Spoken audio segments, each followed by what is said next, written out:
மூகாசூரன் வதம். சிவபெருமானை வேண்டி தவம் இருந்த கௌமாசூரன் தன்னை எதிர்ப்பவர்கள் சரணடைய வேண்டும், இல்லாவிட்டால் அவர்கள் அழிந்து போக வேண்டும் என வரம் பெற்றான்.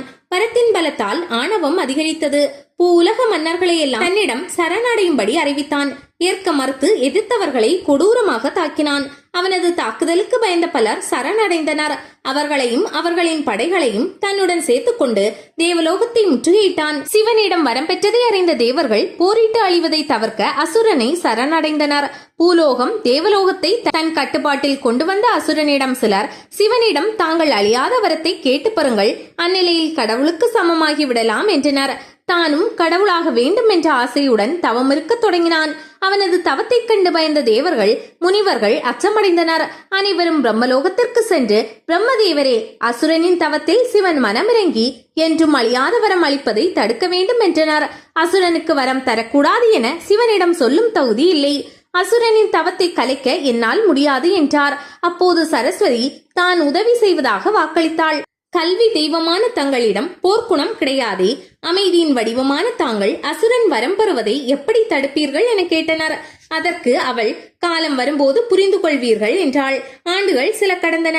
அசுரனின் கடுந்தவத்தை கண்டு சிவன் மனமிறங்கி காட்சியளித்த போது சரஸ்வதி யாருக்கும் தெரியாதபடி அங்கு வந்தாள். என்ன வரம் வேண்டுமென சிவன் கேட்ட சமயத்தில் அசுரனின் பேச்சுத்திறனை சரஸ்வதி பறித்தாள். அசுரனால் வரம் கேட்க முடியவில்லை. பதில் சொல்லாமல் நின்ற அசுரனிடம், என்னை பூலோகத்திற்கு வரவழைத்து விட்டு பதிலளிக்காமல் அவமதிப்பு செய்து விட்டாய். உனக்கு முன்பு கொடுத்த வரம் கூட இனி பலனளிக்காது. ஒரு பெண்ணால் உனக்கு அழிவு ஏற்படும் என சொல்லி மறைந்தார்.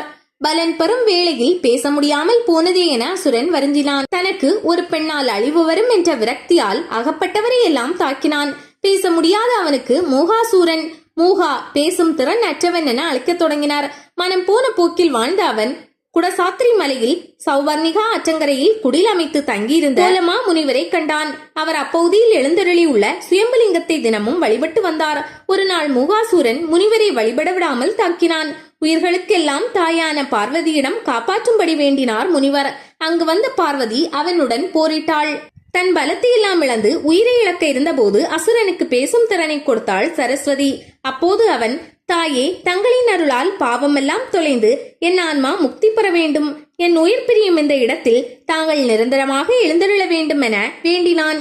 அசுரனின் அழிவுக்கு துணை புரிந்த சரஸ்வதியின் வடிவிலேயே மூகாம்பிகை என்னும் பேரில் கோலமா முனிவர் வழிபட்ட சுயம்பலிங்கத்தில் பார்வதி எழுந்தருளினாள்.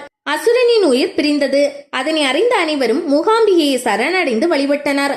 கல்வியில் சிறக்க கர்நாடக மாநிலம் குடசாத்திரி மலையில் சௌவர்ணிகா அற்றங்கரையில் உள்ள கொல்லூரில் மூகாம்பிகை குடியிருக்கிறாள். சரஸ்வதியின் அம்சமான இவள் மீது கல்வி கேள்விகளில் சிறந்து விளங்குவதற்காக கலாரோகணம் என்னும் துதியை ஆதிசங்கரர் பாடினார். ஆதிசங்கரர் இங்குள்ள சரஸ்வதி மண்டபத்தில் அமர்ந்து இயற்றிய ஸ்தோத்திரம் சௌந்தரிய லகரி. கல்வி கலைகளில் சிறக்க விரும்புவோர் இங்கு வழிபட்டு பலன் அடைகின்றனர். கஷாய பிரசாதம். ஆதிசங்கரர் இங்கு தங்கியிருந்த போது உடல்நலம் பாதிக்கப்பட்டார். அப்போது அம்பிகையே கஷாயம் செய்து கொடுக்க குணம் பெற்றார். இதை நினைவூட்டும் விதமாக தினமும் இரவு அர்த்தஜாம பூஜையில் மூலிகைகளுடன் மிளகு, இஞ்சி, ஏலம், கிராம்பு, நெய், வெல்லம் சேர்த்து தயாராகும் கஷாயம் நைவேத்தியமாக படைக்கப்படுகிறது. நோய்கள் தீர்க்கும் இந்த பிரசாதத்தை பக்தர்கள் அருந்துகின்றனர்.